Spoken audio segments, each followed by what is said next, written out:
This is the RPM Podcast, starring Eric Brennan, You're talking about a guy who prefers a hot dog over a steak. Sam Ballard Jr., Is it cool if I fart in your presence? Scott Riggleman, He's not afraid to stick it in. Tim Riggleman, There are some who call me Tim. and Josh Matthews. Josh, really cool guy.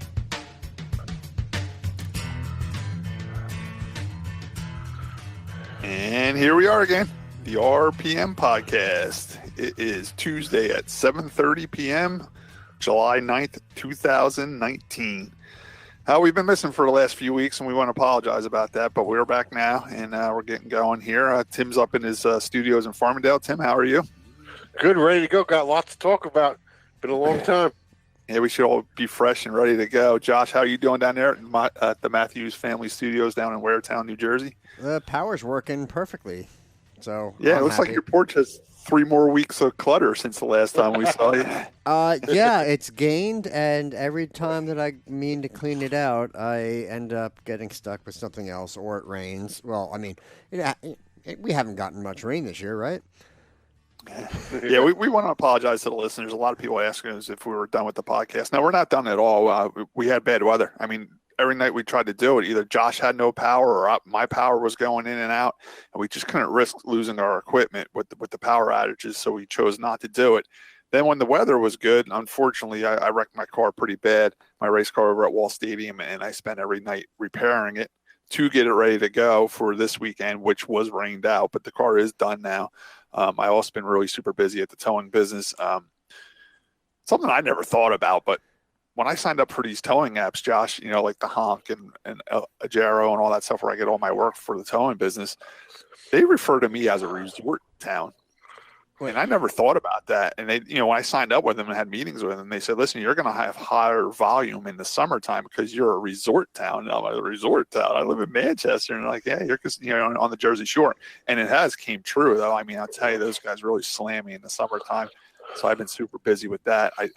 So I've been busy with the towing and the racing, being a little break in the action because of the rain out. But the race cars are all done. I am caught up with the towing. I mean, I'm busy tomorrow and the next day. So I was able to podcast tonight. They did throw a little curveball at me. They did add an Enduro for Friday night at Big Diamond this Friday night. They added it to the schedule. They told us Sunday night. So now I'm getting the dirt car ready. I'm going to do some dirt racing on Friday night at Big Diamond Speedway. And then me and Nancy will be both racing at Wall Stadium on Saturday. So we just want to apologize to the fans. A lot of people have been asking us where we've been, and that's where we've been. It's just the weather killed us, you know. Josh has a whole system down there, you know, for the podcast, and costs a lot of money. Him and Eric and the guys, they've invested a lot of money into that equipment, and we just couldn't risk losing it with the weather. And then there was one time, like I said, Josh, and it was weird that Josh was ready to go, and I kept saying, hey man, my power's been going in and out all day. Mm-hmm. And it was clear out. It was sunny, hot, humid day. And I had Nancy call. I said, Nancy, can you please call? I want to see if we can podcast. And they were calling it a brown out. Yeah, not a blackout. Too much air conditioning. Everybody was using their air conditioners. They just said they couldn't supply our area with enough electricity at the moment, and so what they do is they shut sections of it down from time to time, and they were shutting my section down every once in a while, and they said it was going to happen until midnight. So I was afraid to podcast it. It ended up coming back on like around 8:00, and it never shut off again. But you know, it was just another reason why we couldn't podcast. But we're here and we're ready to go. Josh, what was your technical issue? You had major problems, didn't you? Yeah, I had basically it was half my electrical panel was bad. So like every other row of breakers, I had problems on those, and one of those is the lights for this for the porch for the whole studio here. And you know, like my microwave wouldn't work. It was. Did you lose a phase from the pole? Basically, yeah. There was a bad connector either on the house, either at the pole or where it connects to the lines going down into the house. And JCP&L came out, replaced both ends of it, and we've been fine since. So, but it was weird because with the LED bulbs, they draw so little power that there was just enough juice coming through the line to start making them flicker. So you could tell something was obviously not right, and then with the microwave not working and all that, it wreaked havoc for a couple of days while I was I had the whole panel apart. I was checking voltage across to make sure, okay, I got 110 on this side. And it was initially showing 110 on the other side, but I wasn't getting the 220 between the two. So that's how I narrowed it down to it's, coming from the pole. So at least I didn't have to spend money on an electrician, but we lost a week of the podcast for that. And Scott getting involved in wrecks. And I think we were close to going last week, and then Scott had to tow out to New York or Pennsylvania or somewhere. Yeah, I was going to see if you guys want to do it last night, but at 4 o'clock I took a tow. A guy was broke down in Jackson. Actually, it was actually a shame. The guy had a 2019 Toyota Tercel or something like that. I don't know, whatever the fancy Toyota is. Mm-hmm. And I think only had like 1,200 miles on it. And he got broadsided by Glory's Market in Jackson. It destroyed the car, man. They really had 1,200 miles on it. So I had to tow it out to a town called Springfield, Pennsylvania. I've never even heard of it, but I towed it back to the Toyota That's dealership. Where the Simpsons live. Springfield. I originally took the call because I thought it was Springfield, New Jersey, and I already accepted the call, and then I realized it was Springfield, Pennsylvania. Somebody's phone's going off. Yeah, it's mine. Here it goes. I shut it off. And pick up and hang up. That's what I do. So I ended up taking that call at 4 o'clock, and I was home by 8, but by then I was exhausted. I was like, screw it. Let's just do it Tuesday night. And Scott, didn't you have somebody? It looked like I think it was a red car got wrecked, and you had to tow that out to Pennsylvania. I thought you just posted on the page. Yeah, that was it. That was the car. Oh, okay, yeah. Oh, yeah. So that was not that. It was a long haul combined with an unfortunate circumstance. Yeah.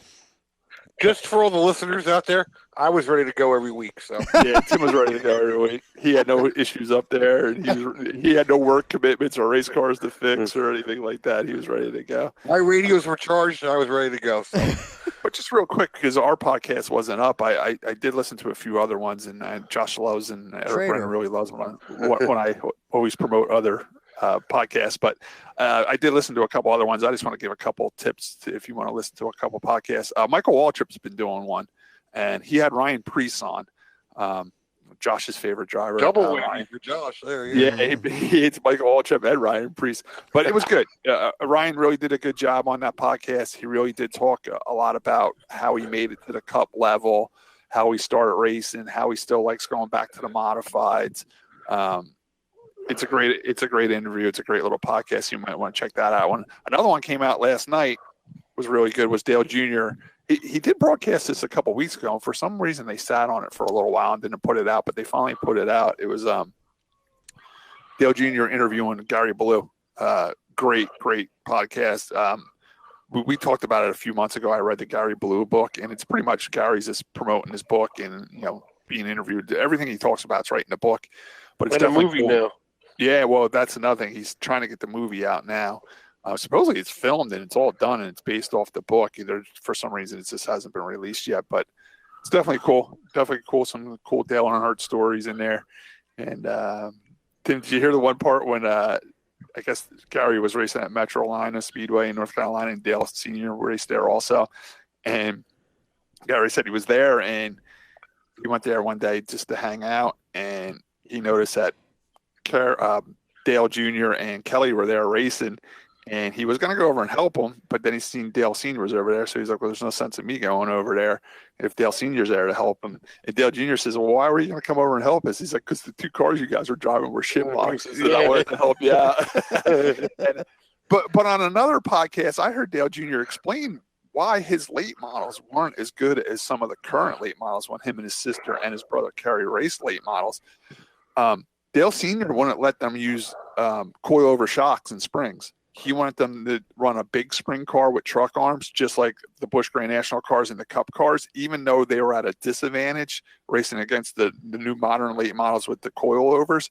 He said he wasn't going to keep them in late models forever. He wanted them to run late models and then move up to the Xfinity series, back then the Busch series, and they were big spring truck arm cars. So he didn't want them to get used to running the coilover springs and shocks. He wanted them to be on the big springs and shocks. So when they moved up, they knew what it felt like. So, but the unfortunate thing was they were racing a big spring car with truck arms against 3-link late models with coilover shocks and springs, so they were at a disadvantage. But they did get them to where they were pretty competitive and they can run up front and win with them.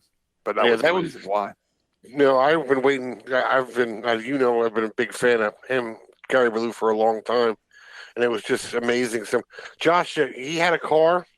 They had liquid mercury in the roll cage with pumps. He could pump it from the left side to the right side for ballast. So during the race, during the race it would be on the left side, and after he won the race, he'd go real slow on his victory lap and pump it to the other side of the car. He said his cars were 60% left side weight without the driver, and then when he would go across the scale with him as a driver, the rule was 56%, and by pumping all the mercury over to the right side, the car would be 56%. But if you think about it, that's kind of what the IMSA series and all the prototypes and everything, and part of what racing has always been about, these ridiculous innovations. I mean, cheating, but innovations that allowed them to go faster and to figure things out, and then it made for better things in the future. I mean, you look at. But here's the thing, though: mercury's bad for you. Well, I'm not saying he wasn't inhaling it. Yeah, but if you ever wrecked and broke the cage or something like that, or a frame rail, the mercury got all over the place. He was saying because if EPA found out about that now, woo! He said, yeah. Well, actually, one thing I was going to say, if they ever try to close wall again or whatever, like if they ever try to develop it, we'll just say that, like, well, no, think about all the chemicals that have spilled there. It's a Superfund. Yeah, they tried that. They tried that when Windsor. It didn't work out too well. Yeah, they don't care. They just mow it over. Well, that's what happened to Harmony, wasn't it? They claimed that it was one of those sites, and then they tried to open it back up as a speedway, and they said now it's contaminated. Yeah, you guys already played the contamination card, so now it's working against you because you said it was too contaminated to build houses on. Now it's too contaminated to run as a racetrack too. Another one he did, Josh, is he had a fire extinguisher filled with lead, but he could slide from the left. Like when he went through tech, it was where it was supposed to be, and then after he went on the track, he would slide it over to the left-hand side of the roll bar. And after he won the race, and he couldn't get it back across. He couldn't slide it back across, so he acted like he passed out in the car and hit the fence on the parade lap. And when his crew guys came out to see what was wrong with it, he's like, "I can't get the fire extinguisher back over. Slide it back over." You know what? His memory was so good. I know. He even remembered how much that fire extinguisher weighed. He said it weighed 41 pounds, and that. It's exactly what he needed to slide it back over and make weight. And he was saying one time he knew he was 3 pounds light, so he put a set of quick change gears in his pocket and stuff like that to make weight and stuff like that. Yeah, he had a lot of cool stories. That's like I always tell you about, and he even talks about. I always tell you, Scott, about Gil Hearn. Gil Hearn's the same way. I went down they brought the girls down to Gil's farm, and Josh, Gil has a barn with amazing racing memorabilia. The guy he's kept everything. He was telling me, he goes, he'd have like a rim on the wall and be like, "Yeah, Tim, I was at Trenton with that, and I lost like 3 pounds of air pressure. So I only had like 8 pounds of air pressure in it when I was racing with that rim. That's why I kept that rim." And it's just amazing the memory that Gil has. I would love to. I've said 1,000 times I would love to get Gil Hearn on this podcast. And Gary Ballou talks very highly of Gil Hearn on many of his podcasts. So. He talks about him on Mark Martin's podcast more. He did talk about him on Dale's, but they cut that part out of the TV show. Yeah. When he talked. Speaking of the other podcasts, anything good with Dinner with Racers come up lately? No, nothing's new been lately. But the last one I did listen to, he had Dave Bean and he had Todd Bodine. The Todd Bodine was really good too. Okay. I'm trying to get a few more of those in. I really personally only listen to two other podcasts. One is No Dumb Questions, and the other is the Steve and Kyle podcast. So I'm working on it, and I'm also working on an audiobook too right now. So I keep busy. All right, let's get on the show, Doc. Let me go back to that, and let's get started with the racing part of our show. Because sometimes we talk about racing on this show. Occasionally. occasionally. All right. I mean, one of the things we missed, we're not going to go back and do like all the old races, but we're pretty much going to do Daytona. But one thing we wanted to touch on real quick, DW had his last race out in Sonoma. Mm-hmm. It was a pretty emotional goodbye. Me personally, I hope we don't see the very last of Darrell Waltrip. I loved it. I think I said this before, but how cool would he be like the Barbara Walters of NASCAR? He could do interviews, maybe 4 interviews a year, like hour-long interviews with special interest pieces, basically. Yeah, exactly. He'd be great at that. Bobby Brown, a listener of ours and a former racer, he kind of mentioned, be like the Winners, but Neil Bonnet used to do a show called The Winners. Like Darrell Waltrip could do something like that. I really don't think we've seen the last of him. I think he's going to find another job in broadcasting. He'll be back. He's just a wealth of knowledge, and he's good at what he does. How old is he now? I mean, obviously older than you or I, but how old is he? I have no idea. Just at what point would he retire? I was shocked when they said he's been broadcasting for 19 years. I couldn't believe that, man. It's like, wait, I remember him winning that race. Holy crap! Exactly. I remember him racing. I couldn't believe he's been broadcasting 19 years already. But personally, I think he should have done one more year. Just to make it an even 20, personally. Yeah, I don't think it was up to him though. He was born in 47. He's definitely out because he was I heard him in an interview somewhere. He sold his golf cart already. He sold his motorhome already. Wow. He's already selling stuff off. Yeah.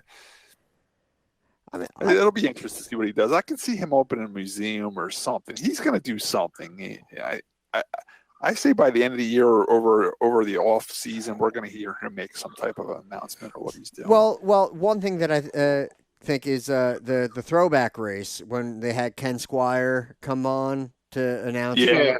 I could see Darrell coming in for that at this point. I mean, I don't know if he does it, turns right back around on it, but that could be something in the future that we, so he wouldn't be gone and you could, get some words in. But yeah, you could do commercials or something. Yeah, definitely.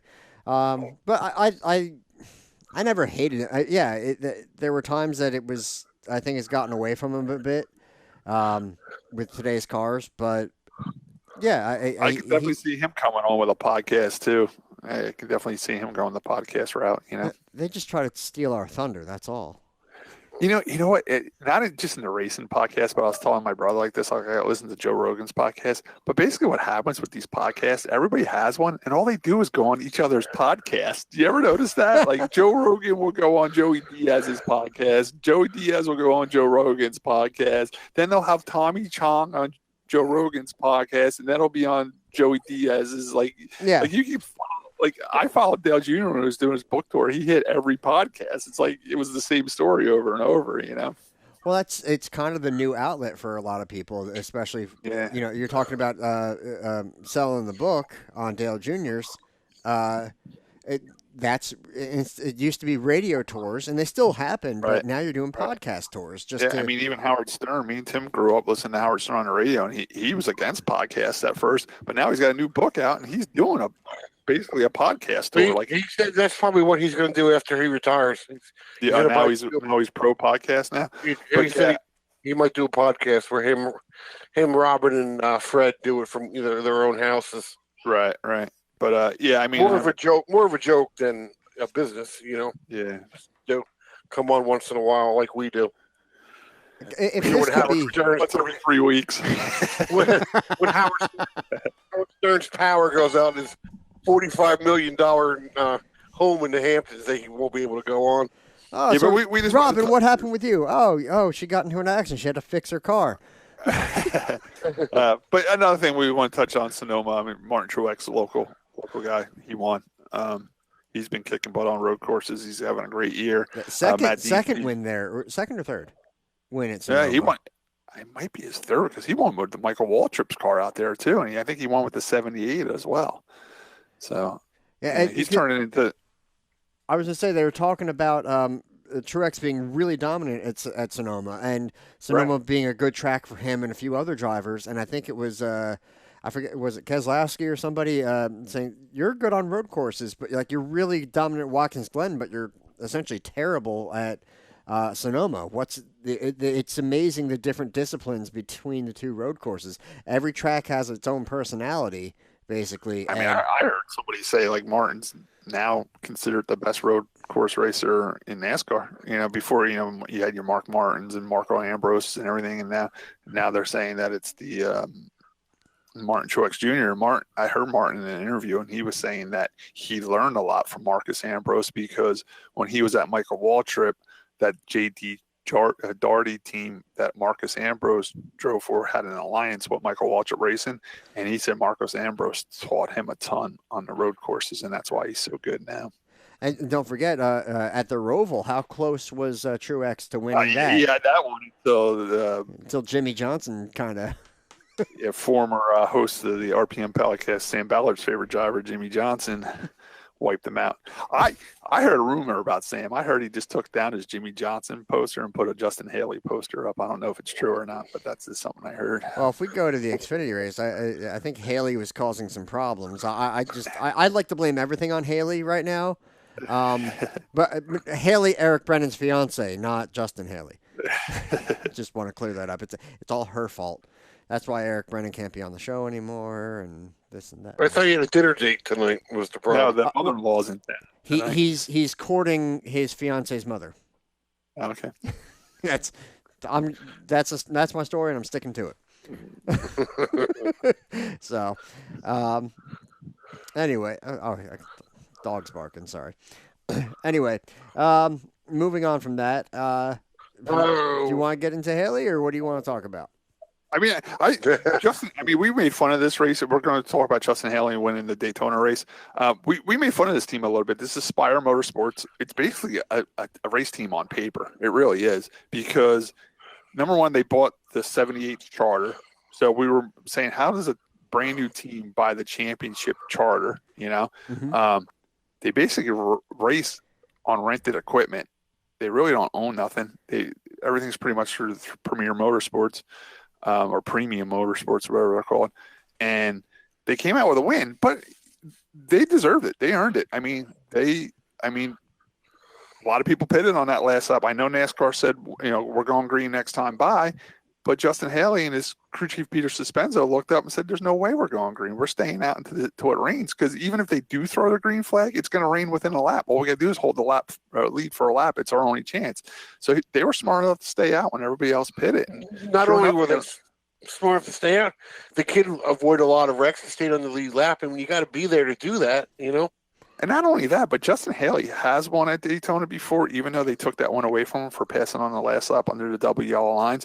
But the day before in the Xfinity race, he finished second. So, I mean, he's good. He's good on the super speedways, and they always say that tapered spacer and the restrictor plate is the equalizer there. And he was running like 12th or something when that bad wreck happened. He was able to miss it, and then they were smart enough to stay out. And congrats to them. I think it's great they won. I mean, it is weird, because one thing I heard too is the number 77 has never won a race in Cup racing, so that's a first. Mm-hmm. I think the Spire Motorsports, this is like their 18th race ever as a team, so that's pretty incredible. Justin Haley's only 20 years old, so that puts him in a small group of people that won when they were 20. I heard that the film was saying they didn't have enough money. They weren't planning on running the whole series or something, and now he's got to go because he's into the points chase. So they got to find a sponsor to. Well, have they attempted to qualify for every? No, that win didn't make him eligible for the playoffs. Okay. Number one, you got to be in top 20 in points, and they're not. Right. And they got a long way to go before they could even think about getting in the top 20 points. They said it's pretty much impossible for them to get the top 20 in points. So that didn't. He won't be in the chase because of that win. And Jamie Tomino Jr. works on that car. Yeah, I think Woody works there too. Woody. Does it? Yeah. So I mean, it's great, man. It's really cool that they won. It's just crazy how people are, because people complain that the same teams win every week. It's either Penske or Gibbs. And here you are, someone else new and wins, and people complain, oh, it was given to him. He doesn't deserve the win. You got someone different one. And Daytona and Talladega are known for that. I mean, Derek Cope's Daytona 500 win, this win. I remember Bobby Hillen winning on the big tracks. So people Trevor like Rick Wilson. Yeah, Trevor Bain, that's a good one. Rick Wilson, Jimmy Spencer. I mean, Ron Bouchard. It goes on and on and on. And it's half the reasons why these super speedway races are great, because you just never know who can win. If you're on the track, you have a chance of winning that race. Absolutely. So they basically end up making the right calls in an interesting situation, and like you said, NASCAR had said that we're going this time, and that's why Kurt Busch pulled out of the lead and pitted, thinking, all right, well, this is going to be the best option, and then that lightning strike happened, and then it started raining after they red flagged it for the lightning, and it was so it was a bit by chance. I mean, yeah, you can feel bad. I could certainly sympathize with people that feel bad for Kurt Busch in that aspect, because they made a call off of what NASCAR said, but you also have to maybe look past NASCAR and I mean Kurt Busch. Yeah, exactly. Kurt Busch could have saw that even if they were going to go green, he might have wanted to stay it out there because it only might have lasted a lap. You know what I'm saying? Like, they should have been smarter than saying, all right, NASCAR's saying we're going green, but let's not pit anyway, because it's not going to happen. Or if it does happen, it's only going to be for a short while. So let's try to keep the lead. So it's damned if you do and damned if you don't. And then all he these did, and people Haley didn't. Everybody complaining about the whole lightning issue. So NASCAR's trying to keep its fans and drivers and employees, safe by keeping them, away from lightning, and people are saying, "Oh, it's NASCAR's way of fixing the race." And yeah. Well, they did have something new I never saw before, but they said they have been doing it. But this was the only time it really came to fruition and where we all saw it. It's called the lightning clock. If there's a lightning strike within 8 miles of the track, they start a half-hour clock, a 30-minute clock. And that clock can run down to 15 minutes. And if they see another strike of lightning within 8 miles, it goes right back to 30, and you got to wait again. And that happened a few times, Pretty soon we're going to need a lightning clock on the RPM podcast. Did they explain how 30 minutes is the time? Like, does it travel at like 20 miles? I don't know what the reason for the 8 mile 30-minute thing is, but I guess if it clears out in 30 minutes, but they say they do it in a few other sports too. I think baseball was one of them, and I think golf. No matter what, you'd have to, like, if you're going to draw a line that if it's within 8 miles, you have to red flag it. You have to come up with a somebody has to decide on what is a reasonable amount of time that you have to wait. And I guess somebody maybe arbitrarily picked 30 minutes as a safe and you know why too? Because if you make it, like, say if you make it 10 minutes, now the people will be like, well, I ain't walking all the way back to my car. By the time I get there, they might be racing. You make it 30 minutes, and they're like, well, I'm not going to sit here for 30 minutes. I'll go to my car. You know what I'm saying? Or at least go to the concessions or something and get under some cover.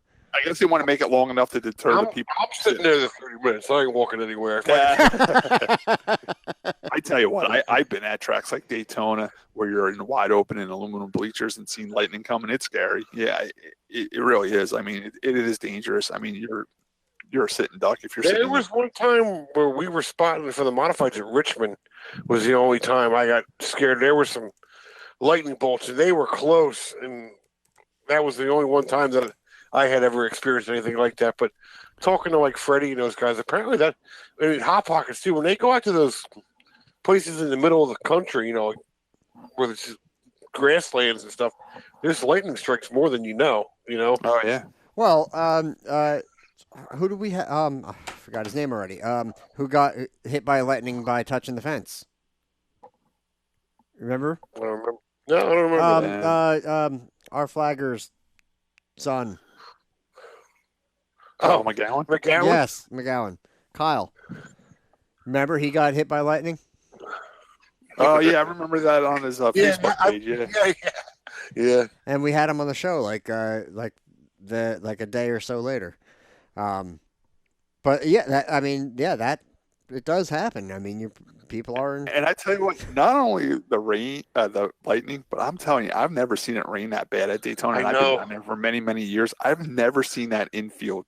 That section of grass between the tri-oval and the pit road. I've never seen it that flooded in my life, man. It was, you couldn't even see the grass. It was all water. I couldn't believe how much it rained there. I wonder if the they just redid that whole place. I wonder if The they drainage didn't is different do now. the drainage just right, and it was just Yeah. more water going to one place than it used to. Yeah, there's Oh. probably more stuff paved. What track switched over to the AstroTurf on the infield there in the Tri-Oval?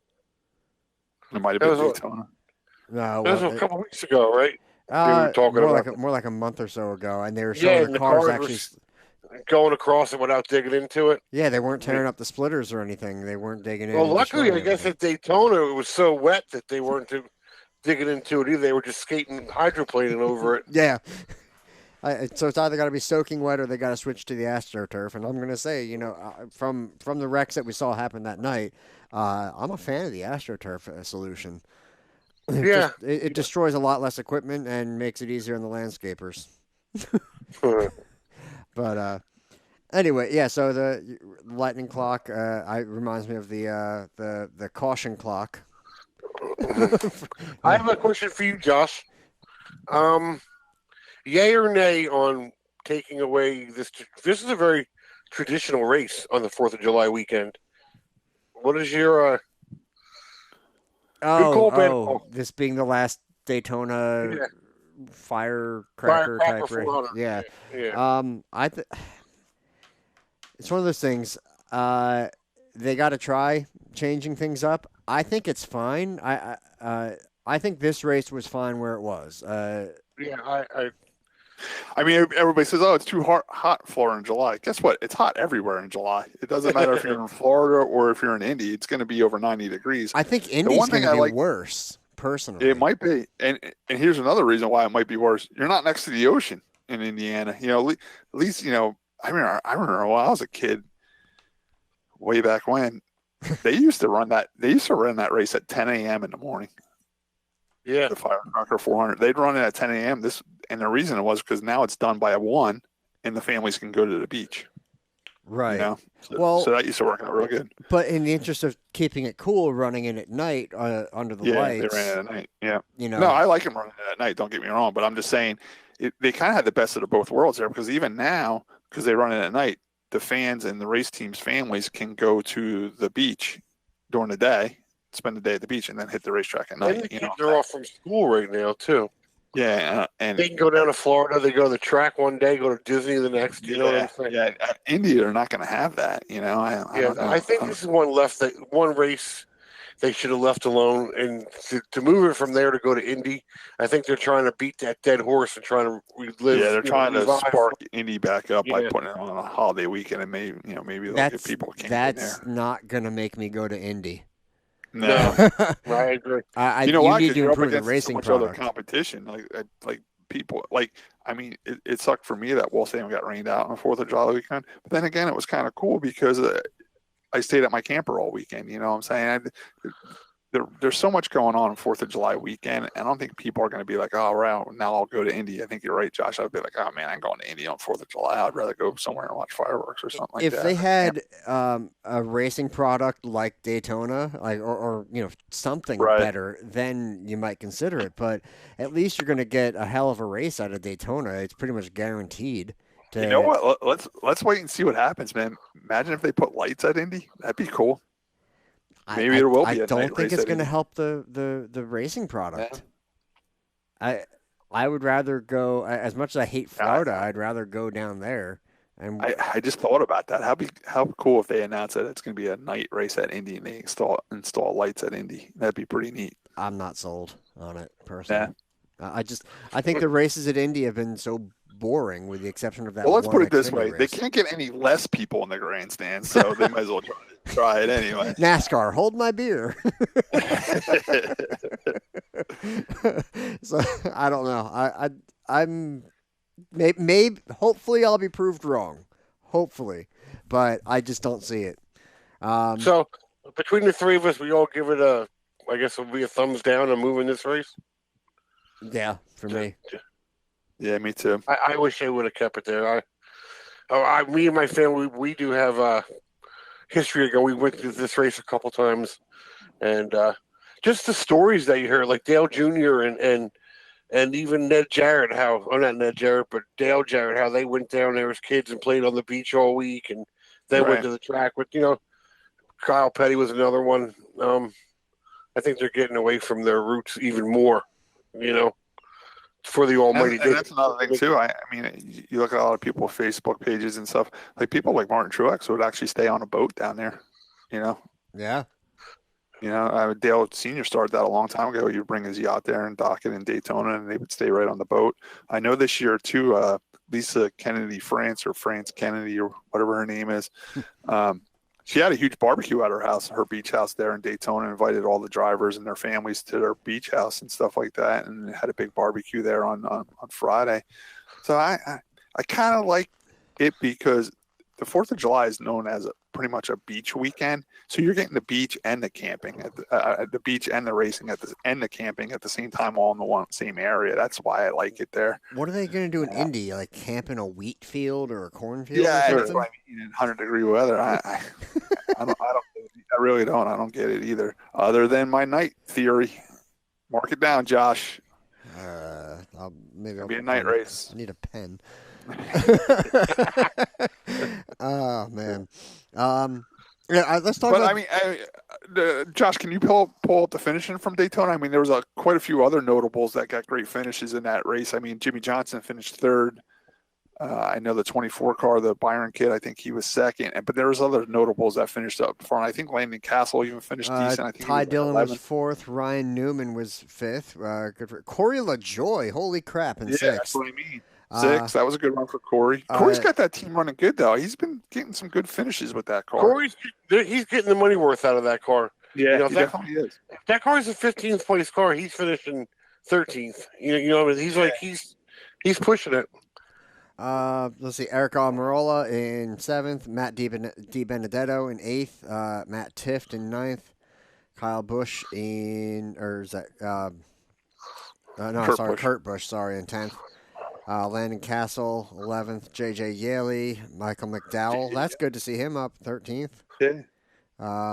Even J.J. Yaley, that's for a small team, too. That's for, I think, Rick Ware Racing. So that's a good finish for them. I mean, Landon Castle with Starcom Racing, he finished 11th. Mm-hmm. Scott, you want to talk about your, saying how you made a call? You made a call on that one team disappearing that the Earnhardt kid was driving for. Oh yeah, but that's the not a done deal IK9? yet. Yeah, IK9. I mean, I called that at the beginning of the year when you see a company that does government type work. They train dogs for the government, so how can they afford to finance all these race teams? And Well, it's for they the just came in government, too big. so, I mean, too big of a splash. And sure enough, they were pulled from the Joe Gibbs website. But now I'm hearing they're back on. I heard they're back on the website, and they put the stickers back on the trailer while they're at Daytona. But they did miss the Daytona race with Jeffrey Earnhardt. So that's something we got to pay attention to. See if that comes back. Do you think this could have been like that whole Danica? Somebody didn't pay up, and and they were fighting about getting. They missed the payment. I mean, obviously they missed the payment, and they must have made the payment, and now they're back. But yeah, they're spreading themselves too thin. They're starting a team. They're with Joe Gibbs. They're with Haley Deegan. They're too much all over the place. They're sponsoring races, sponsoring racetracks. Just come. They should just came in with Jeffrey Earnhardt, paid for him to race with Gibbs in the Xfinity Series, and been happy with that. But they go in too quick and too big, and before you know it, they run out of money. You really got to pace yourself in this sport. That's basically like gambling, like roulette or something, and you just want to cover a wide area. So, like, we don't know which one's going to take off, so put money on all of them. So let's just go broke. Yeah. Speaking about coming on too strong, did you hear Dale Jr. talking about J.D. Stacy? No, I didn't.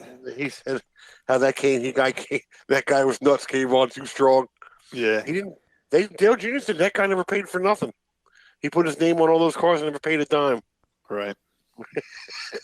He did it for a while, too. That's before your time, Josh, I think. Yeah. Oh, if you want to talk about coming on too strong or getting too popular too fast without anything to back it up, I was going to say Haley Deegan. Everybody's raving about her, but all I've seen is clips of her wrecking her teammate to win. So and another thing, too, they need to calm down on her because she's racing against 12 cars. Mm-hmm. Like those K&N West races are nothing to brag about, really. There's literally 12 to 14 cars, and she's in one of the best cars. I mean, she's doing a good job for what she's got, but let's not put the cart in front of the horse here. Let's see what she can do at the next step, But all I see is these posts like, who wants to see her? And everybody's like, oh my God, yeah, she's so much prettier and so much better. She's better than Danica. Like, let's see. Let's see how many people she takes out and then gets on everybody's bad side first. I'm not saying Natalie Decker is going to be winning any races anytime soon, but I mean, just out of the crop of girls that are out there racing right now, she will be the next one that makes it into the big three of racing at some point. She'll get put there. Let's see if she can last there. Yeah. A lot of people make it, but a lot of people don't last. And part of her lasting there is going to be related to merchandise sales. I think that's going to fund a lot of her time there, because everybody's going to want a piece. And I don't know. I think it's the wrong horse to bet on there, and people are getting way too hyped up over it, and everybody's like, "You're just a sore blah blah blah." No. She's just not the blazing ball of fire that you want her to be. So, all right, I want to talk a little bit about the Xfinity race at Daytona. I thought that was a great race. They were really dicing it up. That was a real racy race. It was cool. Kulik Racing came down there with three very fast cars with Ross Chastain, Justin Haley, and AJ Allmendinger. They drug him out of the weeds and dusted him off. And he was good. He was fast in practice. He qualified well. He raced up front all day. Unfortunately, he failed tech. He was nervous early on because he had Di Benedetto's spotter, and Tim knows this kind of a deal. He wasn't used to him. It was using the wrong lingo for him. He didn't know what he was talking about. Yeah. So maybe that's something they should have talked about before the race. So he said he literally met everybody that day of the race at the racetrack. He didn't know anybody. Yeah. So the in car with Allmendinger, he's up, left, right, looking all around, basically not fully trusting the spotter, not used to him, not knowing what's going on, and for him to finish that well, ignoring DQ stuff, but to finish that well, must have either came around or settled in at some point. But he looked nervous as all hell. I don't know, Tim. You ever any issues like that? With a driver? Yeah, I mean, it's like anybody else. You just exactly what I said before. I usually talk to, like Scott said, we talk before we go out there, and I usually ask them what they want to hear and what they don't want to hear. It's either two ways. It's either they want to hear every little thing, like, door, bumper, where the guy, or there's other guys like the real racy, aggressive people. They just want to know when the car's not there. They don't care if it's a door. Just let me know when I'm clear. That's all I want to know. I had that problem. I spotted for somebody. I kept saying inside. And after the race, he's like, why were you telling me to go inside? There was a car there. I said, no, I was telling you there was a car on your inside. I wasn't telling you to go inside. He's like, oh, okay. That's a good time to find out. I picked up I'm not going to say who the driver was because this was the most ridiculous thing I was ever told as a spotter. It was at New Hampshire. I picked up a K&N deal, and the crew chief said, when their car goes inside to pass him, don't tell him because he gets nervous and he'll spin out.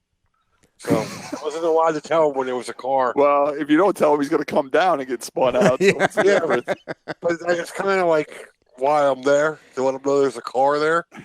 It's kind of my job. He goes to say I never spotted for those guys again. But yeah, AJ Allmendinger ran a great race. He did get DQ'd after the race. They said there was a vacuum problem, and what they mean by that is they do a vacuum test on the intake.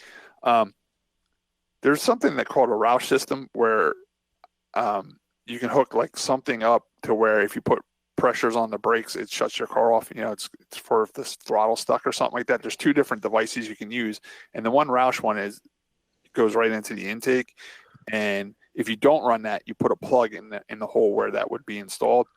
They didn't run that system. They run a different system. So they had the plug in the intake where the Roush thing would hook up to it. And they said the plug came out. So when the plug came out during the race, it was sucking air in from under, sucking air through the intake, which is illegal when you're in the tapered spacer, So it was bypassing the spacer. So they said it fell out. People said they leave it loose on purpose, so it does fall out. Who knows? But anyway, it fell out, and that's why they failed tech. AJ Allmendinger did say, "Hey man, that car got real fast at the end of the race."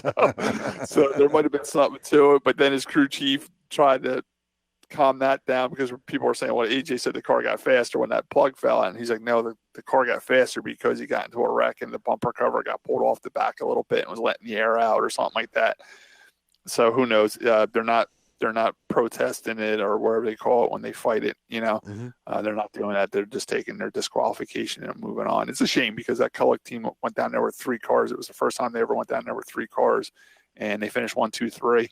And unfortunately, AJ's car was disqualified, and it's bad for AJ too. I mean, he lost his ride last year to Ryan Preece.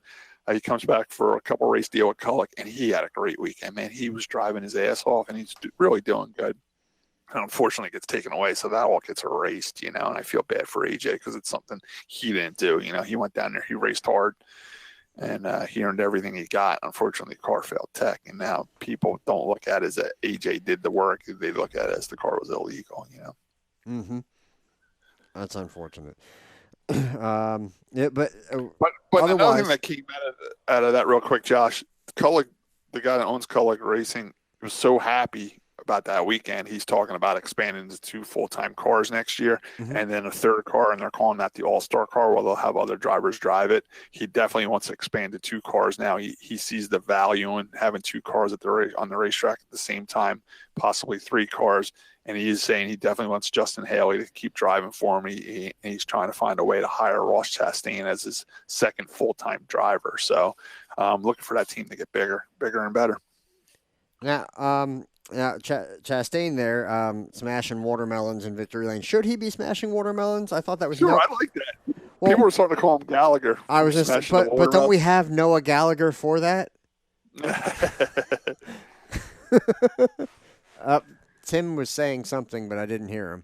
I think you should get the Sledge-O-Matic and smash him with that. Yeah. I think you should go full Gallagher. I'll bring my ponchos.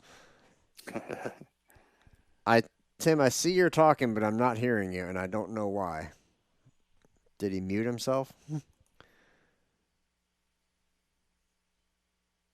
I don't know. We'll see if he... Oh, boy. Come on, Tim, shake that $20 headset. Get that thing working. Is that better? Yeah. We got you now. What you do? I hit the button on the side, I guess. Yeah, okay. I was going to ask you if what you thought of the watermelon smashing. Is that? I like it. I mean that's what the kid promotes. That's what his family does for a living. I think he gets great attention to the watermelon smashing. You're supposed to, if that's his family's business, that's like their baby. You don't smash your baby. Yeah. Eat watermelon and throw it on the concrete. Oh, they pick the weird ones that people weren't going to buy anyway. Yeah. I guess. I tell you what, I heard him on an interview one time, and he explained all the different watermelons and how you should, when you shop for watermelons, what you should look for and where they're grown and what time's a better time of the year to buy them and which watermelons to stay away from, like ones that come from like these real weird foreign countries and stuff like that. It was pretty educational how much there is to know about a watermelon. That's produce in general. He never explained, though, how you grow a seedless watermelon. I was wondering how that worked. Genetic engineering. That's all that government stuff. That's basically a sterile watermelon, I guess. Yes. Right? Yeah. It can't reproduce. Oh. That's so. I'm never eating a watermelon again after you guys explained it that way. Watermelon eugenics. It's gene editing. That's, so we're creating a superior race of watermelons. Well, that's pretty much what we have about NASCAR. Josh, you want to talk about a little bit where they're going next? Do we even know where they're going next? I have to look that up. I was going to say the trucks had been at Gateway, and it was kind of a meh race. That was really? I didn't see it. Who won that race? I'd have to go back and check. It was that boring of a race.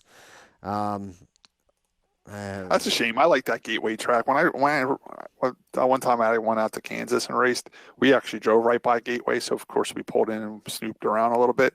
What a cool, nice track. It's a shame it's not taking off, and it's really struggling to stay open. they did have like an Enduro there one time, and I missed it, man. I really wish I would have known about that before. They had like 100 cars, like an Enduro car, like our cars, Josh raced on that track. And I'm like, man, I missed that. I would have loved to do that. Speaking of which, I came across on social media. They're in the process of right now tearing down the first Texas Speedway, the big one. Really? Yeah, Texas World Speedway. Yeah, that was another track that was bought by Copart, and they were storing cars there and stuff like that. Yeah, and then the Concord Motorsports Park now. It was bought by Copart, yeah. Yeah.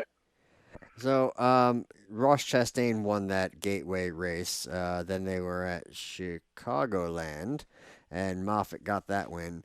Right. The next truck race is going to be Thursday at Kentucky. Is that where the Cup cars are going to? Kentucky next? That's where Xfinity is going, and that is also where the everybody's going there. It's just a big party. It's gonna be a big orgy over at Kentucky. Kentucky. That's finger licking good. Oh,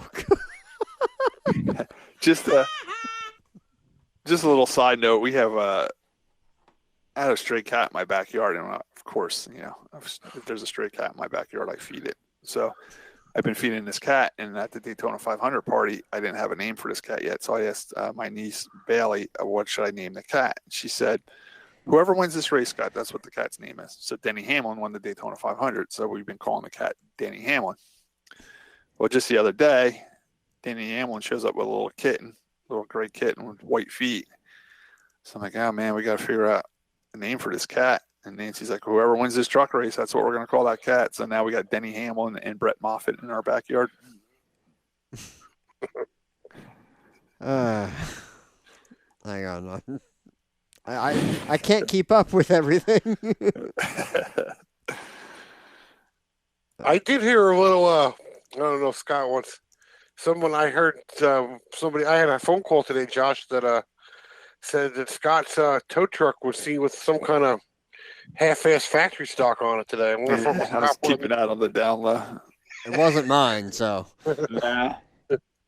Unless he went and picked it up without me knowing. Yeah, so sometimes it pays to have a flatbed in a storage yard because some people just can't keep cars anywhere, so they just give them away. So I came across somebody that was moving and didn't have a place to keep a car, and he said, Scott, I'm never going to do anything with it. You're more than welcome to take it if you got a place to put it. So I ran right over there and picked it up and put it in my storage yard. So I picked up another half-built factory stock, and I got it sitting in my storage yard. There you go, Josh. Scott, now is this a car that was in the process of being built, or has it raced? It did race previously. It looked like it had a pretty rough life. It never raced at Wall Stadium. It was actually built as an Enduro car and raced out at Flemington Speedway. Okay. Yeah. Well, that dates but it. The frame's straight, the arms are straight, spindles are straight. It's got a cage in it. It's not the prettiest cage in the world, but it does have rear hoop bars and a place to put a fuel cell and stuff like that. I mean, if I had nothing else going on, it's definitely something I could finish and put back together. I'd love it. You just saying sitting in someone's yard. There's so much out there, Tim. I would love about it all the time. Yeah, I would love to find like an old Flemington street stock for like when you guys raced them because they were such cool cars. They're out there with the crazy bodies on them and stuff. I tell you, it's one thing I've learned by having this towing business. There's so many race cars, because what happens in race cars, either they get wrecked and people can't afford to fix them, or they're like, I'm done racing, and then they can't sell a wrecked car, so it just sits there. Or they build a race car and the track closes down, like here you're just talking about Flemington, and then the cars aren't legal for anywhere else, so they just sit there because people are, knew they had 10 grand into it, and they're not going to junk it, so they just let it sit under a cover somewhere. There's so many race cars just sitting out there rotting away, and I love finding them. Be a cool show. I mean, there's one right in Waretown. Yeah, there's a red one in Waretown. Yeah, there's a red one in Waretown rotting away in someone's backyard. I drive by it all the time. I'm not knocking on that guy's door and see if he wants to get rid of it. He's never going to race it again. Moving on. So, actually, Scott, what would your? I mean, it's good to have, but do you have a plan for it going forward? It's just better to save it from the crusher right at this Yeah, point. basically that's what I did. I mean, it was going to the crusher if I didn't take it. So my plan is to let it sit there. But like I said, I mean, the clip's straight on it. The A-arms are good on it. It's probably going to turn into a parts car for me if I need parts. The rear's in it, stuff like that, It did have the steering column in it where Nancy's dirt car still has the stock steering column in it. I probably will over the winter take the steering column out of this car that I just picked up and put it in Nancy's car, get rid of the stock steering column in her car. Okay. Yeah, there's a few parts in there I can use. I'll use. A funny story about Flemington Enduro cars. Remember when our cousin George and Shannon Connor built that car for Georgie? And he wrecked it. Josh, he wrecked it, and they were too lazy to go out and load it up. So they're like, we'll get it next week. So they come back next week, and somebody took the fuel cell out of it. Like Scott just said, took the fuel cell that's out. what I was mad about. I loaned my cousin a 22-gallon fuel cell to build this Enduro car. He didn't even he made it past the start-finish line. They threw the green flag. He went across the start-finish line, destroyed the car in turn one. He literally went 30 feet. Destroyed the car. Did he forget to turn? That's back when they left the cars on the track during the Didn't by the end of the race? Wasn't it on the backstretch? Yeah, by the end of the race, the guy hit so many times it went from the first turn to the back straightaway. So then they go out after the race is over. The car's so bent they can't get it on the trailer. So, now it's late at night. They're like, oh, who cares? Just leave it there. But what happens back in these Enduro days, if you left your car there, they got junked. There was like a junkyard tied into it. If you leave your car here, we're taking it, we're junking it. So I called Georgie up. I'm like, well, where's my fuel cell? They're like, oh, we left the car at the track. I'll get it next Saturday. I'm like, all right. Well, next Saturday came. I'm like, hey, where's my fuel cell? He's like, I don't know. The car was gone. So was the fuel cell. So never saw that again. Scott, what size fuel cell do you want run in the factory stock? Mine? Yeah. I think I got a 50-gallon cell on mine. 15? Okay. I think I have like an 8 in mine, and it usually is okay, but I know we had a turkey derby where I ran out of fuel in the pits getting off the track. So. But yeah, that was my cousin Georgie's big racing career. He made it 30 feet in a race. Before we get off the Enduro, Glenn Osborne was the man that beat nose there. His car looked like it was bent every which way, and front bumper straight up in the air from like the week before. And he just go out there and just lap the field. That's what Scott does. At least do that again. I think Glenn still might even have that car. I'm not sure if he got rid of that one. I think he got rid of that one. That was the big old Impala, like the round style ones, like the 70 ones. He still has his like the last week though. Yeah, like the 80-ish, 85-ish two-door Impala. He liked the two-door big cars. Like kind of like what Josh has at his farm. But Josh is a Buick. Glenn has the Impala, the two-door Impala. Josh has a two-door Buick over there. Or is that an Olds do you have over there, Josh? It's an Olds. It's the Delta 88. The Delta 88, yeah. Do you want to do anything with Indy? You want to move the local? What do you want to do? I was going to, real quick, the ARCA Menards Series was at Chicagoland, and Ty Majeski took the win there. He's been kicking butt, that Ty Majeski, man. Yeah, on old tires. Have you noticed the car counts are terrible for that division now? I think everybody in both those divisions, the K&N East, the K&N West, and they're the waiting to see.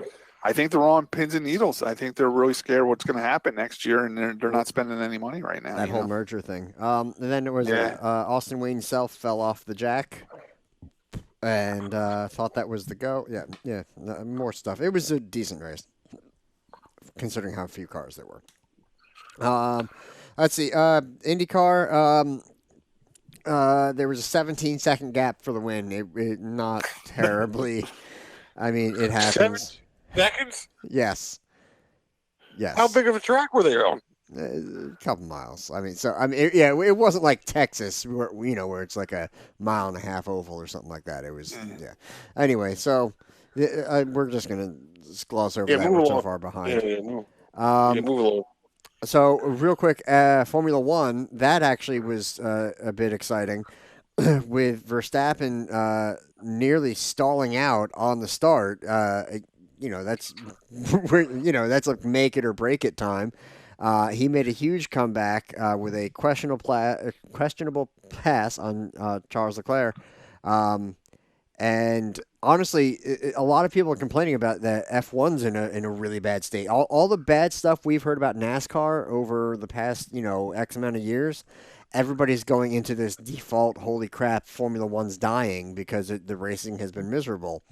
This race actually had more passing than the last 3 races combined. It wasn't bad.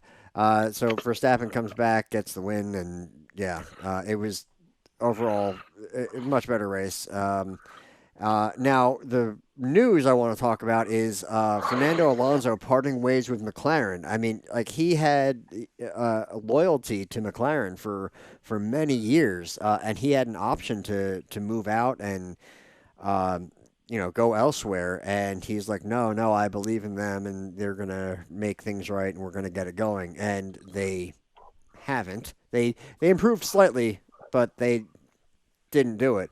So for me, I just think that this move is way, way overdue for Alonso to get away from McLaren and find any other opportunities. Some people were asking, like, well, should he retire now?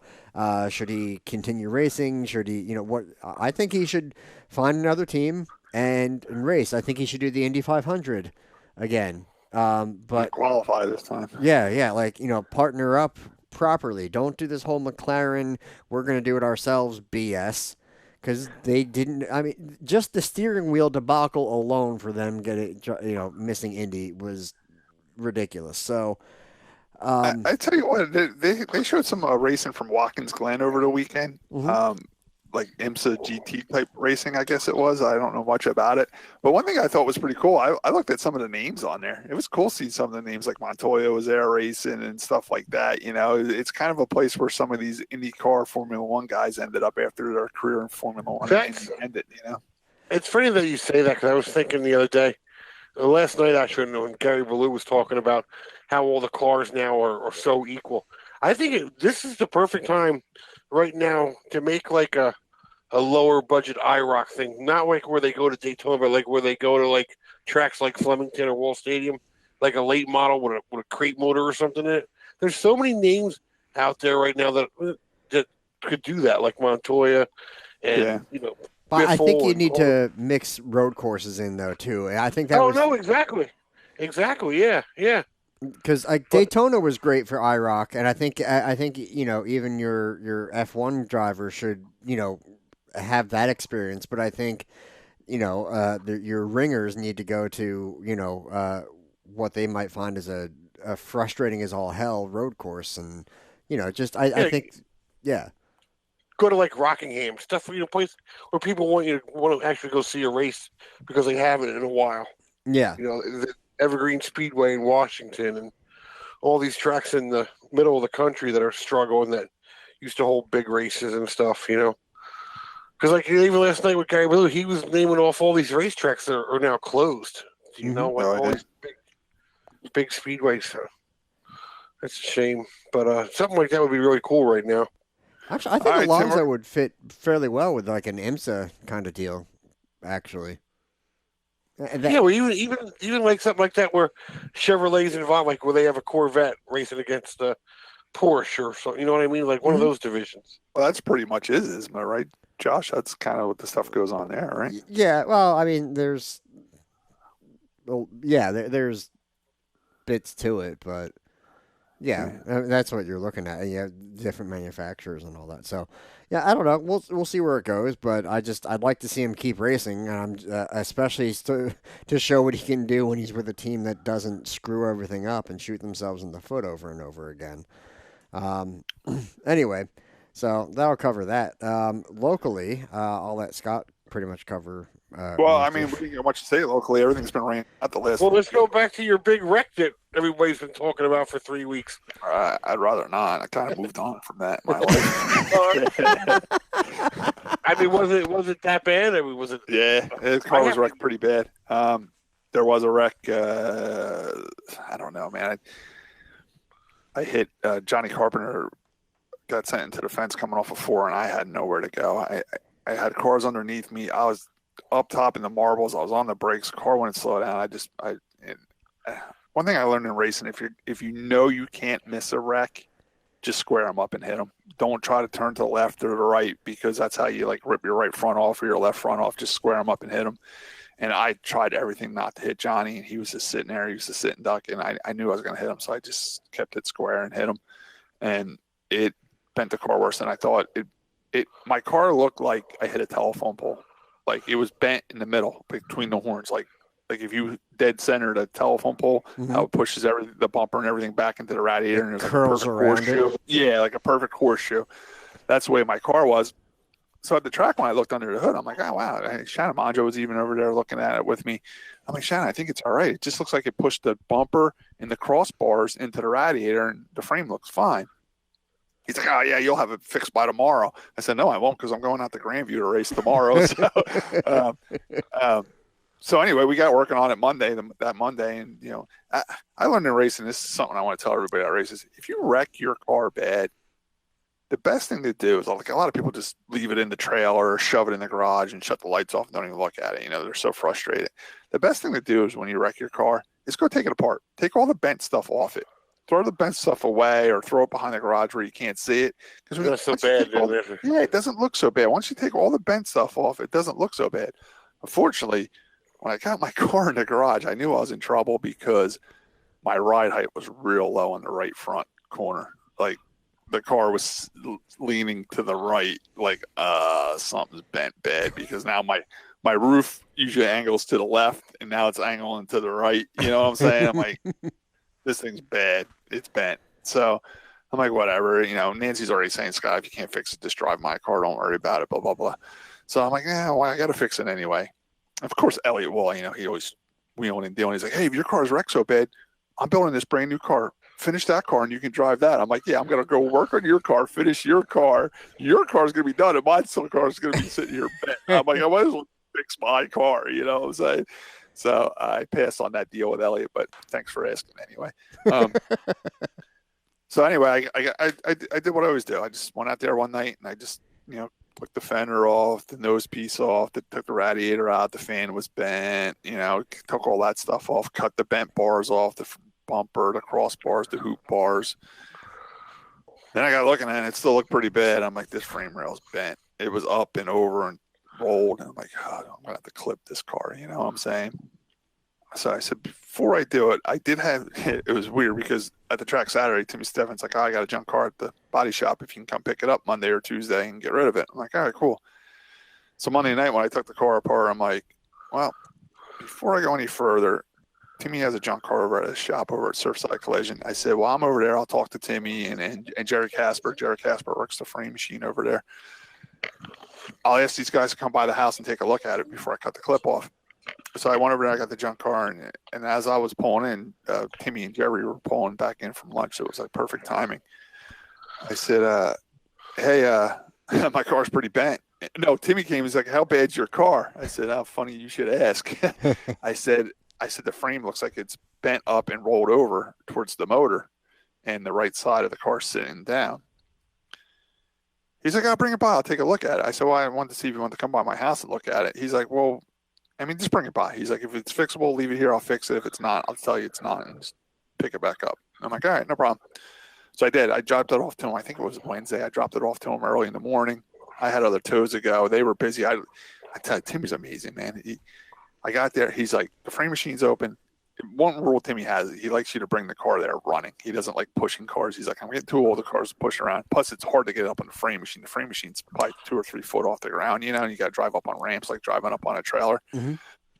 So I got the car where it was running. You know, I drained all the water out of it. I took I changed the fan, put a fan on it. Not saying there was a radiator or anything in it, just so like the pulleys were good. And I took the radiator hoses off it, out of the way, stuff like that, just so I could start it up for a minute and drive it up into the shop. Yeah.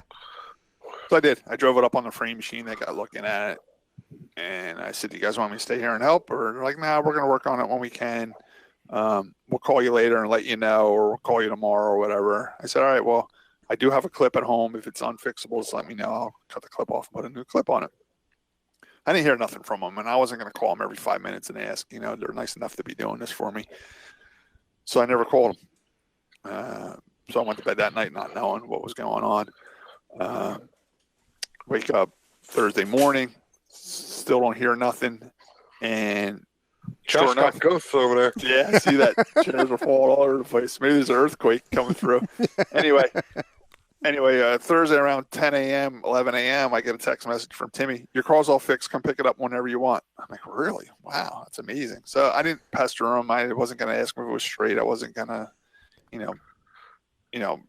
second guess him or anything like that. I mean, they're professionals over there. They know how to straighten frames. I was just happy it was done, So I just messaged him back and said, listen, I'm real busy towing. Just leave it out front. I'll pick it up after hours, because they close over there at 5 o'clock. I get there about 5:30, 6 o'clock. I pull up to the car. I'm like looking from the cab of my truck. I'm like, oh my God, looks good. like the roof's leaning back to the left the way I like it and everything like that. So I'm like, all right, I'll get it loaded up. I drove it around his parking lot a little bit. And when your car is right and you let go of your steering wheel, the car should turn to the left by itself. And when I drove it into the shop, it wasn't turning to the left by itself. It was turning to the right, so I really knew there was problems in the front end. I drove it around his parking lot. I go to the steering wheel, turn to the left. I'm like, oh, wow, it's turning to the left again. This is perfect. I pull it up on my flatbed, get it on the flatbed.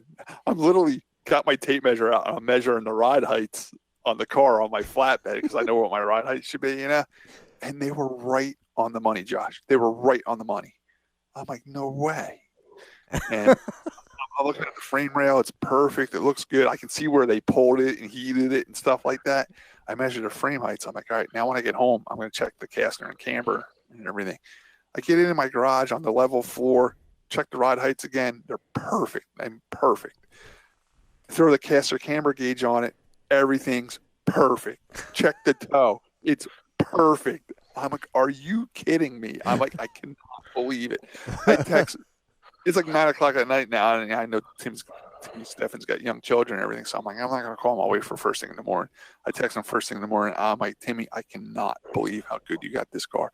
Everything's right on the money. He's like, yep, you're good to go. Now go win races. So it's all back together. I mean, I still had a lot of work to do when I got it back from Timmy. I had to weld all the bars back in a new radiator, put the fender on, new nose piece, bumper, scale it. I mean, he got it right, man. Unbelievable. Thank you, Timmy Stephen at Surfside Collision, man. He pulled that frame straight. Well, there you go, listeners. You know where to bring your car if you want it right and straight. So that's I wonder if back in 1985, if that damage to that car, if it would have been totaled. If it was someone driving down the street? Yeah, I'd imagine it would have been. Yeah, it was pretty bad, So, yeah, the car is all back together. I still haven't calculated how much it cost me, but it got pretty pricey. And believe it or not, Josh, the hardest thing to fix on that wreck, thank God Timmy got the frame straight, or would have been the frame, for me to fix was I had solid motor mounts, and one got bent. The left side didn't get bent. The right side one bent ahead. So I didn't want to pull the whole motor out to change the motor mount. So I kind of lifted the car up on my lift, and then I put a floor jack with a 4x4 under it. And I just kind of jacked the motor up enough. Right. Because when I did take it to Timmy's, another thing I did to get it 100% ready for him to pull it was I disconnected the motor mount on the right side, so he wasn't pulling on the engine. You know what I'm saying? So the engine free from the rail that he was pulling. So Timmy was real happy the way I bought the car there. I had it prepared, ready for him to do the work without him having to do stupid stuff that I can do myself. You know what I'm saying? So when I got the car back, the hardest thing was changing the motor mount on the right side because I didn't want to take the left one out. I didn't want to take the motor out. So I just literally just loosened the left side one up, and then I have my car up on the lift, and I lifted it up enough where I can get the floor jack on there with a 4x4, and I jacked the motor up. And I didn't want to take the A-arms or nothing because you can only get to those bolts if you take the right front spring out of the car, Okay. So I cut those bolts off with a torch, got the motor mount. Me, my uncle Danny, and George Reynolds, it wasn't just me, my guys were here helping me. And we bolted the new motor mount to the motor and everything. And then we set the motor back down and got the motor level and straight. And then wherever the motor mount ended up, instead of bolting it, we just welded it to the frame, but I can still disconnect it from the cross bolt, So believe it or not, that whole wreck, the hardest thing was that motor mount. Once that motor mount was fixed, and everything else kind of went back together. The sheet metal stuff, you just bang that back out and you're good to go. Well, yeah, I mean, I did all that too while Timmy had the car. Well, Timmy at Stephen at Surfside had the car for 2 days. I took that time and got other stuff ready. We took the fender, laid it on a carpet on the garage floor and hammered it out and walked on it. Same with the hood. I put the nose piece together, got stuff ready while I didn't lose time because he had the car. I got other stuff ready. And believe it or not, we did 90% of the work on 4th of July itself. George Reynolds was off from work. He's my crew chief, and I was off from work. So we met here at like 9 o'clock on 4th of July, where everybody else is barbecuing and celebrating the 4th of July. I was in my garage working. We worked on that car from 9 o'clock in the morning to by 8 o'clock at night. So we put like an 11-hour day on a holiday to get it done.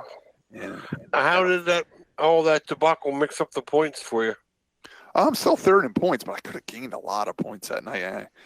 But whatever. I mean, points are points. I went into the night third in points, and I left third in points because, unfortunately, Brian O'Shea got disqualified. So he lost points, too. I mean, I had an 18th place finish, but Brian was second in points. He lost points, too, because he didn't get any points. I think he got last place points or something like that. But the problem was when I got towed into the infield, I looked over and Tim Bajek was in the infield too, and he's fourth in points. So I'm like, man, he overheated. So I'm like, man, I could have gained points on him. And then Elliot had a good second and third race. It was triples, but his first race he got a flat and had a bad finish in the first race. And then he finished his third in the race I dropped out of. So I lost points to the lead, but I stayed all right with second and third and fourth. You know, I'm third in points right now. Was this, not to bring up bad thing, but was this the race where everybody was complaining it was something to do with a lap car being too slow? Yeah. Brian O'Shea got tangled up with a lap car, and that's what caused the wreck.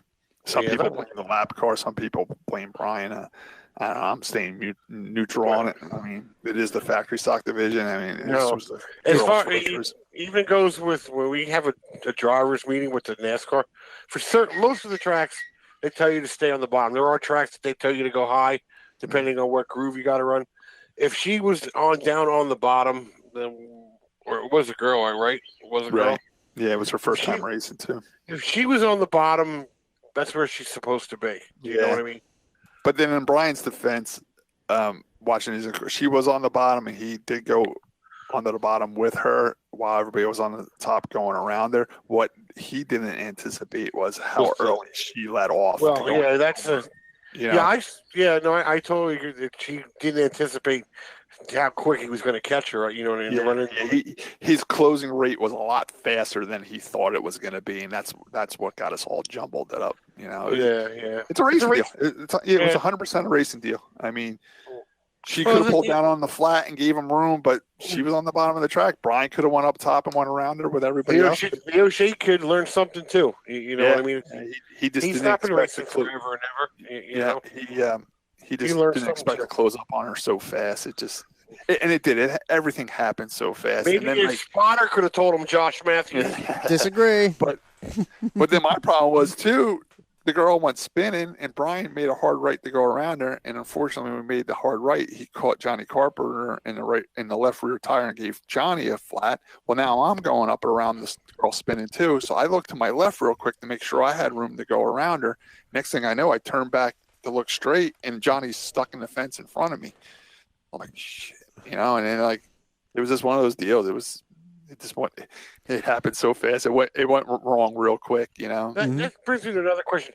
Can you still? I know when we were kids, you could go to Wall Stadium from like 12 to 2 and rent the track on Saturday. I can't do that anymore. That came to my mind when people were talking about this. I don't run the track. I don't own the track. I don't do none of that. But that was what was good about, like, when you first started racing, you would go over there from 12 to 2 and burn laps with nobody else on the track. Yeah. That's unfortunate that they don't do that for whatever the reason. I think that this girl probably could have did different. And and I did talk to her. She's a really nice girl. And she does race what you guys in the Sunday Series, Tim. So she's not totally new to racing. She races the micro stock division over there. Very nice girl. I did sit and talk to her for a little while. I'm not blaming this wreck on her 100%. It is the factory stock division. I mean, where else is she going to start? You know what I'm saying? Mm-hmm. The only thing I did a little different with Nancy in our own situation when Nancy started racing the factory stock divisions, I told her, I said, Nancy, race until you get lapped. As soon as you get lapped, pull off. Come back next week. You know, maybe you'll go 10 laps and get lapped, and then the next week you'll go 15 laps before you get lapped. So that's what we did with Nancy for a while. She would go out, she would race until she get lapped. Sometimes the cautions would fall her way, and she would never get lapped, and she would finish the feature. then we got her used to being lapped. Now, all right, now stay out. You're good enough to stay out. Let them pass you and then follow along with them. Maybe that's something she could have did different. You know what I'm saying? Maybe her first night there with the triples, she could have just raced until she got lapped and pulled off. I mean, it was lap 7 and we were lapping her already. Mm-hmm. But other than that, the girl did fine. I mean, in the other races, she did great. I mean, she got lapped and she wasn't. I just hope now with 2 weeks off and all the bashing, I hope she just doesn't get discouraged. I hope she comes back. No, we talked to her a little bit. I mean, Nancy talked to her a little bit through the computer, and we told her she did nothing wrong. Just keep racing. You know what I'm saying? Yeah. I mean, as her being a rookie and a lap car, she's got to know enough to stay on the bottom, which she did. As us, as experienced race car drivers, we got to know how to go around the lap car. You got to remember. You got to remember. There's more experienced race car drivers in the grandstands these days than there are I know. on the track. So, no, some people were beating her up pretty bad because let's face it, the factory stock division has changed. It's not what it was intended to be in the beginning, But then again, if there's a kid moving up from the Sunday series, it's either a 4-cylinder or a factory stock. It's not like she's jumping into a crate car or a modified. You know what? And those 4-cylinders, they're just as fast. They're just as fast. Well, yeah, I have 2 daughters that hopefully will keep racing, but those 4-cylinders, you got to have a computer. What I mean? I don't know how to work on those things. I'd rather get a factory stock and say, well, Uncle Scott's going to fix the ignition problem. Yeah. Well, a lot of people ask me too in the beginning, why didn't we build Nancy a 4-cylinder? Why did I put her in the factory stock with me? Well, the reason was how to work on it. I know how to work on them. Number 2, I have them. I had 2 factory stocks. I have factory stock parts. I have the knowledge of a metric chassis. I know nothing about a 4-cylinder. I don't know how to work on them. I don't know anything about fuel injection, electric fuel pumps, and all that stuff. Yeah. Speaking about 4-cylinders, we got to give a shout out to your boy Josh. What's his name? The kid in the '66. He's winning all over the place. Oh, Neil Rutt. Yeah. Yeah, good for him. He's been called the Invader. I did notice something on Facebook. Someone asked him if he was going to go back to Bethel when Wall rained out. He said, "No, I have to change too much stuff on the car." So I don't know. I think he went up there and won the race, and they told him, "Listen, don't bring this car back." You know what I'm saying? Yeah, that happens. I looked at some of the pictures of the cars he raced against, and they look pretty bone stock. And Neil's car looks like a race car. You know what I'm saying? Yeah. So I don't know. Before we get off of Wall, who won the rules up there? But I mean, Neil's been doing great. He also got a sportsman ride. He's been shown he's driving great in the 4-cylinders. He went to Evergreen Speedway in one. He went to Bethel in one. He's been winning that Wall, and he earned a sportsman ride. He's driving for Chris Kilbride, and it's the former Eric Lane car, and they're going to be running some sportsman races at Wall too. Neil's a great kid, and his father, Neil Rutt's father, Neil Rutt, I guess it would be Junior. Yes. Neil Rutt III's father. He's been around racing as long as me and Tim. He's been around. We raced slot cars with us. We raced slot cars. I raced go-karts with him. Yeah. He had a modified when he was young too. Yeah. I think they bought a car off of Donnie Ling or Frank Borwick. It looked like a knockoff Donnie Ling car, but I don't think it was a Frank Borwick Troyer car. Yeah. And they ran the 66. And the Rutts are just a great racing family, and they've been around racing forever. It's great to see them still in the sport. And it's great seeing Neil Rutt and his son, Neil Rutt, racing together, like a father and son team, And the Neil Rutt that's our race, he doesn't look any different than he did when he was. Nah, he looks exactly the same. He works over at Tim O'Shea's too, so when I took cars over, you go into Tim O'Shea's, it's like you're at the pits at Wall Stadium. I mean, Tim O'Shea's there, Brian O'Shea's there, Neil Rutt's there, he works there, and Glenn Osborne's son works there too. So there's a lot of people that race over there, working over at Tim's shop. Tim O'Shea is the keeper of the secrets of the Twins Cube van. When I bought from Ferrer, that's who maintained that. I'm on a little bit different maintenance schedule than Ferrer, so Tim O'Shea, you'll get it in about another 2 years for an oil change. You guys see those photos of the car that left the track at Chemung? Yeah, that was a while ago. Yeah, a few weeks ago. It ended up hitting a truck. Yeah. And if you read some of those comments, some people were pretty brazen about what they were saying about that kid. Here we go. We're talking about this girl at Wall Stadium, how she's racing a factory stock right where she should be. A lot of people are saying that kid's new to racing and he's racing a modified. and he had no reason being in a modified, and that's why the car wrecked. But it ended up being like a stuck throttle or brakes went out or something like that, and he went, I could certainly see a stuck throttle being a good one-way ticket out of the fence. Yeah, he went pretty far. He walloped that guy's truck pretty good. That'll be a good insurance claim, that's for sure. I mean, but you know what? The guy that owned the truck was actually really cool about it. He said, "Thank God it wasn't worse than it was. No one got hurt." Oh yeah, he didn't hold nothing against a kid. That truck was screwed though. The body, like the cab, and the bed were like knocked up and off the frame of the truck. Like a rock. Hope he got home that night. Yeah, he had to hitch a ride, I'm sure. What's the commercial now where the insurance company commercial where they seen that, done that? Was that State Farm or whatever? Yeah, I believe so. Yeah, they have to do one with that racetrack tragedy or something they can call it. And, that's nothing for nothing. Going back to Scott said a kid shouldn't be in a modified. I mean, when John III started, he started writing a modified. It depends on how good you are, I guess. I don't know. I also remember John III causing a big wreck the first time he started in a modified too, and him pulling in the pits telling Grandpa, "I'm not going back out there." And Grandpa started ripping the windshield out of the car and said, "You better get your ass back out there." And Grandpa just wrecked the whole field. He's like, "I don't care. Get back out there." Good point. I had a... Yeah, but there again, Tim, do you remember what John Blewett Jr. and John Blewett III did the very first time John went to the racetrack? What do you mean, practice? Yeah, the practice. Remember that? They had the track all to themselves, and John Jr. He was followed them around. He followed them around the racetrack, and they paced themselves. And he also did tell him because he qualified for the turkey there, as soon as you get lapped, you pull in the infield, and he did. Right. Yeah.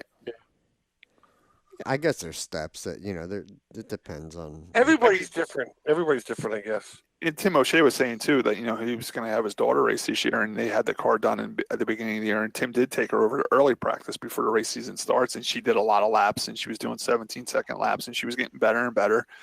Unfortunately, this girl just bought this car, so that wasn't a choice for her, you know what I'm saying? Yeah. She'll be fine, though. I mean, she's good. I think Tim's bird's going off. Yeah. Yeah. So, who won the modified race? I mean, we might as well at least mention who won the modified race 3 weeks ago. We'll see. Stephen Reed, right? I do. That was the last. That was the Garden State Classic, right? That was the last race, really? Oh, Jeez. no. We had the triples, so the modifieds were there. I don't remember who won the race. I'm terrible at this. I didn't have it pulled up. Probably, wasn't it Ferrera's car? Yeah, Eric Mariella. That's right. It was Ferrera's car, Eric Mariella. Tim, before we get off the air here, I mean, we're getting towards the end here. Did you want to talk about Riverhead? You did go to Riverhead for a modified tour race. We had a couple tour races, but I forget what the other ones. But let's just talk about Riverhead. Riverhead was good. It was me and Gary McGuigan drove up with me, and it was hot. God, it was real hot, and Eric had a really good car in practice. I thought everything was going well, and he just missed it in time trials. I'm not sure. I never did ask him what was wrong. And I think we ended up having to take him provisional. We were 24th. And like on lap 3, Sapienza had some older Riverhead driver in his car. They mentioned the guy's name. I never even heard of the guy. Yeah, I've heard of the guy from being up there as much as I go up there. And poor Ken Hagee was always victim of circumstances, got put in the fence, and Eric stopped. And I'm like, okay, good. And then all of a sudden, somebody came from behind and just pushed Eric right in the Hagee. And this is like lap 3, and pushed the front bumper straight up in the air. I'm like, oh, we're all done. You can't have no front bumper at Riverhead and not make it to the field. And Eric drove his ass off. We didn't make very many friends, but he ended up finishing 8th. The racing up front was awesome. It was the Red 5 was Beatty or whatever his name is.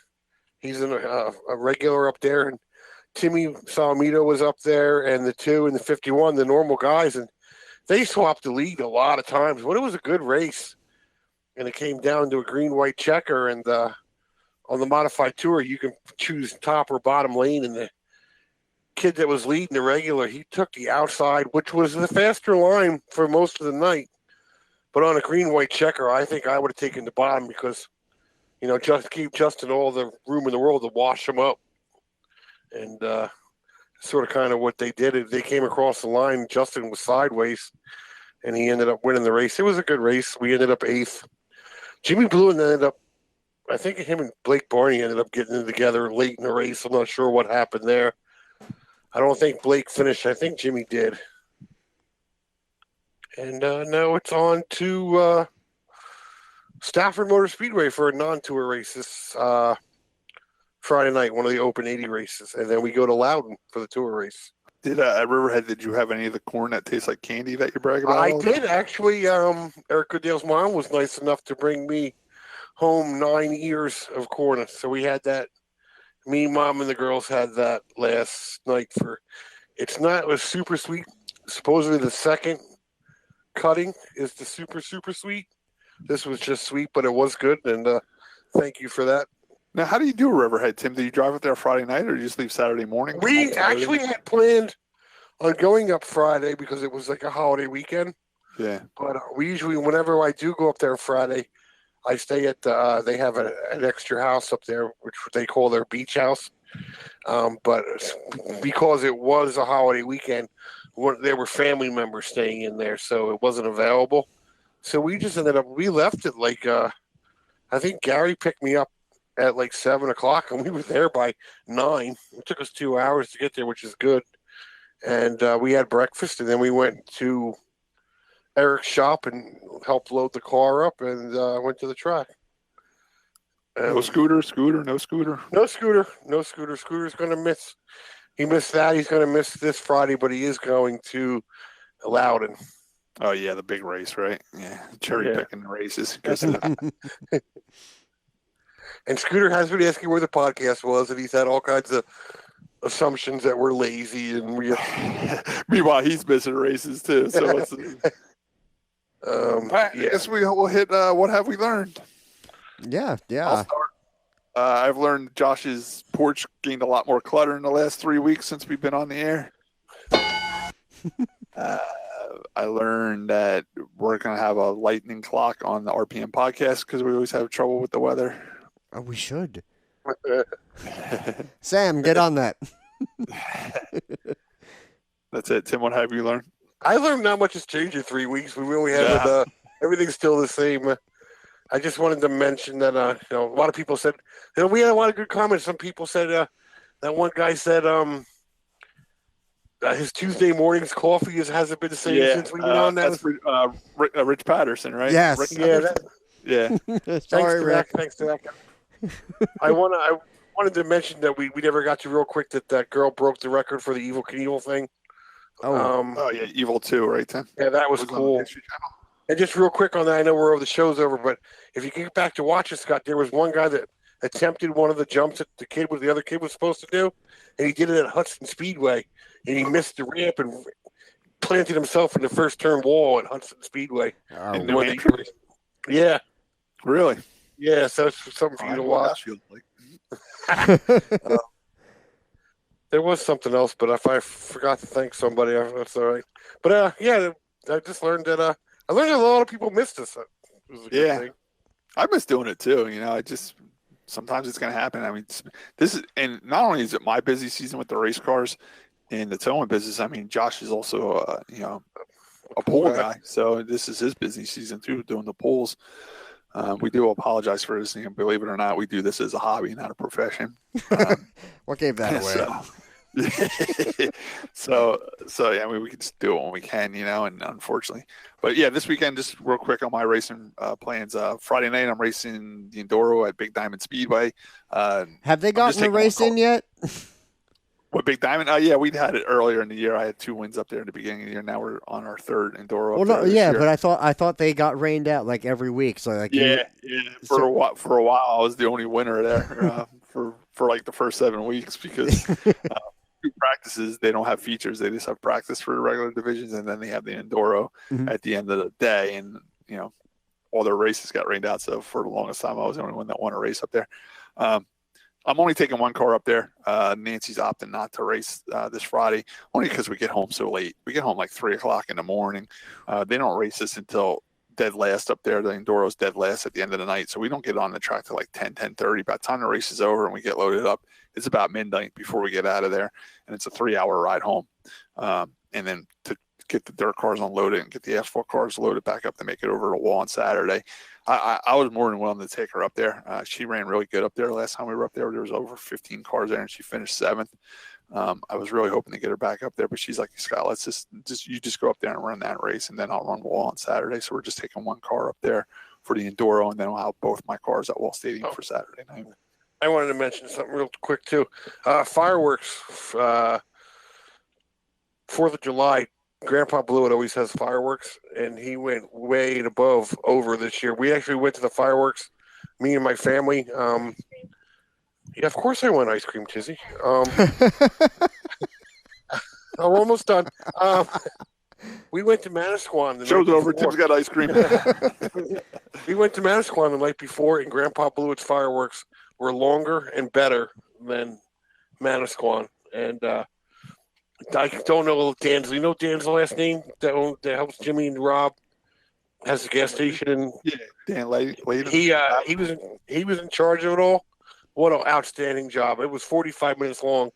It was professional fireworks. So great. I tell you what, we started that tradition a long time ago. I remember John Blewett III was like, let's just buy a bunch of fireworks and shoot them off in the junkyard. Next thing we know, we turned around and there was like people stopping in the driveway. There's people in the parking lot. 30 cars in the Blewett's parking lot watching our little fireworks show. There's people in the parking lot watching. Yeah. And I noticed how you had a Jeep in your storage unit there. Oh yeah, that's nice too. Tim, why don't you just spill all the beads? Well, I want that. Why don't I understand? It's the only time I talk to you. Yeah, that Jeep was actually that Jeep was abandoned, and I actually picked it up, and I'm letting it sit there for months. I got my ice cream, boy. You see, that's the old baseball caps. You remember them, Josh? I remember those. That was a friendlies thing, wasn't it? This is proof my mom sees everything. They're from Carvel. 10 years old. Carvel used to sell them in baseball caps. Tim, show that again so the listeners can see it.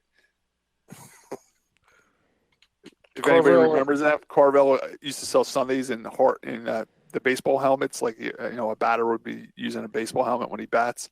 They had the New York Yankees, the Mets, stuff like that, and we still have them. My mom saves everything. And another thing my mom used to save too is like they used to like grape jelly in like these fancy jars, and then when you were done with the jelly, the jar worked as a glass. You use it as a drinking glass. You know what I'm saying? So she still has them too. Also, McDonald's, they used to sell like collectors mugs and stuff like that, and Coca-Cola glasses. She had painted with lead paint stuff. Yeah, she has all that stuff, man. She doesn't throw anything away. Another thing I wanted to mention too, something New Egypt Speedway did real quick. They had something called Fire in the Pines. Did you hear about that, Josh? No, I didn't. It was on Friday night. They had a fireworks display there. Really? A whole fireworks display. Yeah, and in the pits they had like all like food trucks. And I saw that. Yeah. Inflatables and all that stuff. It was pretty cool. We were by the campground. We drove by there and they had a great crowd. They said it was absolutely packed. So there was no racing, but it was just like a food festival fair type atmosphere with fireworks. We're trying to steal Lorita's winery's thunder, I guess. Well, I went to Lorita's winery for the first time. We went there on Saturday after the races were canceled. We went to Lorita's winery and we went to Cream Ridge Winery. We had a great time there. Yeah, the track, using the property to make money, and the town's letting them, so everybody's working together there. That's the big part, is the town letting them. I know Wall doesn't have the same luxury. Before I get done with if Scott mentioned it before, if you didn't, Gary Ballou's doing a book tour right now. He's on every podcast you can think of. Give that a listen. Josh, you got to listen to that guy. You'll have respect for a lot more in racing than just showing up and driving. The guy was amazing. Everything. Fabricator, innovator, cheater, pot smuggler. He did it all. So listen to the Mark Martin one. Okay. Him and Mark Martin used to race side by side together, and they actually talk a lot about how aerodynamics and all this other stuff. And Gary Ballou had springs in the car where he could shut flaps and open valves and all kind of just crazy stuff. A really good listen. All right, guys. Well, that wraps up episode 142 of the RPM podcast. Except I didn't get to say what I learned yet. Oh, what have you learned, Josh? I learned that Manchester, New Jersey is a resort town. It sure is. I learned that Tim will sit and wait out the lightning clock. I learned that there's going to be a finger-licking orgy in Kentucky. Buy your tickets now. And I learned that Scott likes to feed pussies in his backyard. No more. All right, so how does that wrap up episode 142 of the RPM podcast? I think it does. So I'll let Scott take us out. We hope to be back next week. We hope not to take another 3-week summer break here, but yes, we hope to be back next week. And I guess that wraps it up. I guess go to wall. Go to wall. Go to wall.